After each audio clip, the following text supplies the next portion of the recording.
You have the charisma of a damp rag and the appearance of a low-grade bank clerk. And the question that I want to ask, that we're all going to ask is, who are you? I'd never heard of you. Nobody in Europe had ever heard of you. I would like to ask you, President, who voted for you? And what mechanism? Oh, I know democracy is not popular with you lot. And what mechanism do the peoples of Europe have to remove you? Is this European democracy? Well, I sense, though, that you're competent and capable and dangerous, and I have no doubt that it's your intention to be the quiet assassin of European democracy and of the European nation-states. You appear to have a loathing for the very concept of the existence of nation-states. Perhaps that's because you come from Belgium, which of course is pretty much a non-country. But since you took over, we've seen Greece reduced to nothing more than a protectorate. Sir, you have no legitimacy in this job at all, and I can say with confidence that I can speak on behalf of the majority of the British people in saying we don't know you, we don't want you, and the sooner you're put out to grass, the better.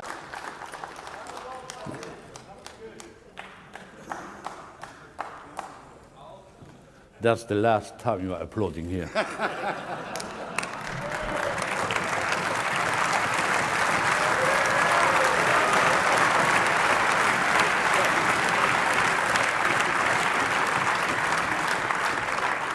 And to some extent, I'm really surprised that you are here.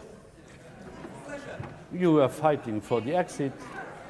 The British people voted in favour of the exit. Why are you here?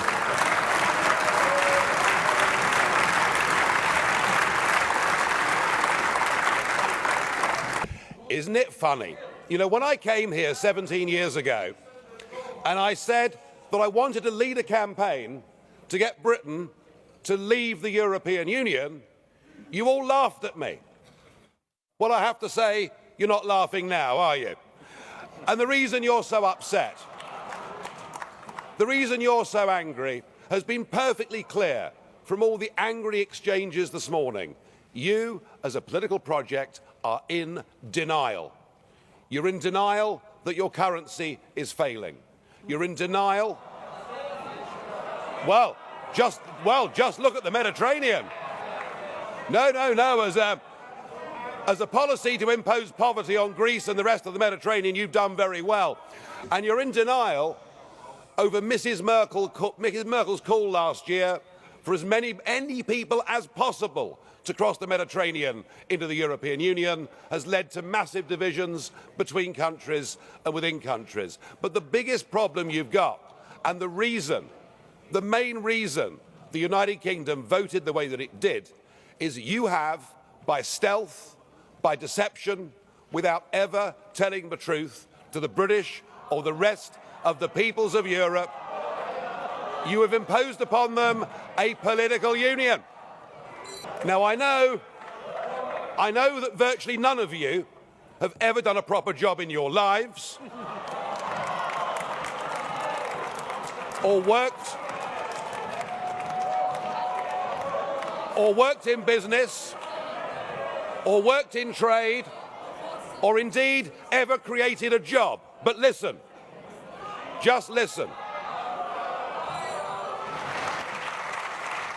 Now, you're quite right, Mr. Schulz. UKIP used to protest against the establishment, and now the establishment protests against UKIP. So something has happened here.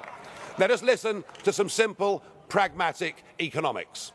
Between your countries and my country, we do an enormous amount of business in goods and services. That trade is mutually beneficial to both of us. That trade matters.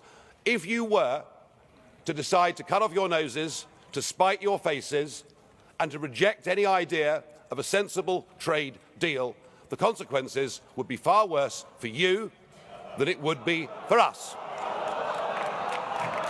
And even no deal is better for the United Kingdom than the current rotten deal that we've got.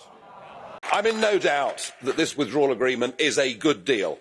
It's a good deal because it involves large transfers of money. It's a good deal because it maintains free movement of people. It's a good deal because it keeps Britain in the customs union and stuck with the EU's rulebook. And crucially, the key point, as Mr Barnier said this morning, there is the backstop, which means, of course, the United Kingdom can be held effectively as a hostage for many years to come. It's a good deal for the European Union.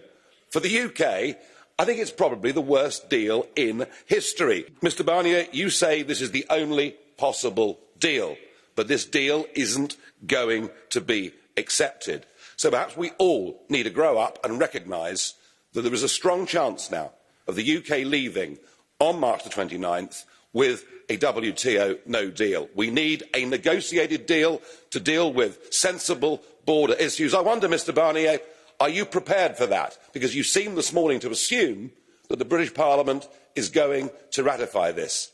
It isn't. So the United Kingdom is master of its own border. So let's not invent anything. Because, Mr Farage, that is telling us stories. You told us a few days ago that you made a mistake on the budgetary aspects of what was at stake in the relationship between the EU and the UK. If you said that, if you'd said that before the vote, then I wouldn't need to congratulate you, but you lied. You didn't tell the truth. You fabricated reality.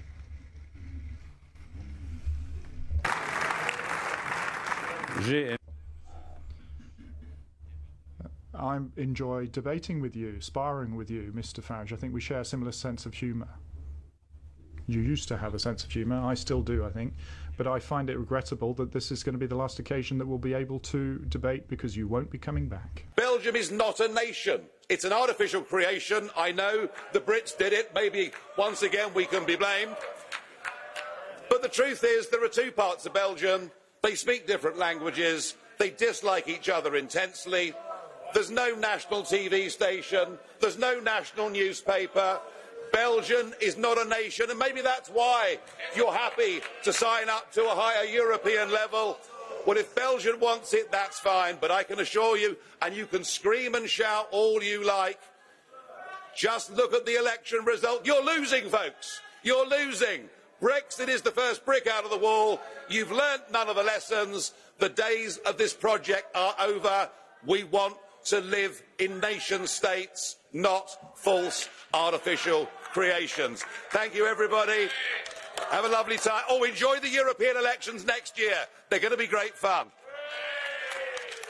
Well, I may be speaking from the back of the chamber today, but as I predicted last time I was here, in the European elections, the Brexit Party were very much to the front of the elections and massive, massive winners. And I come back to a place that has been humbled and humiliated.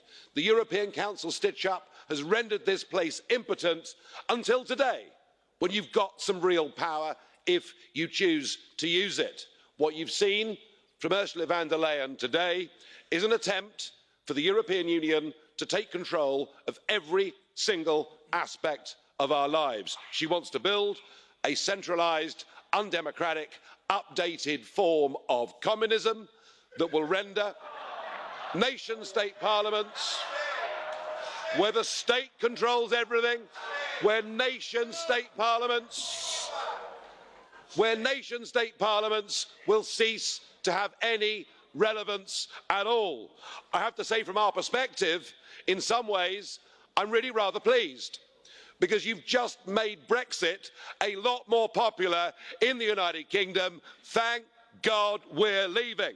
Yeah.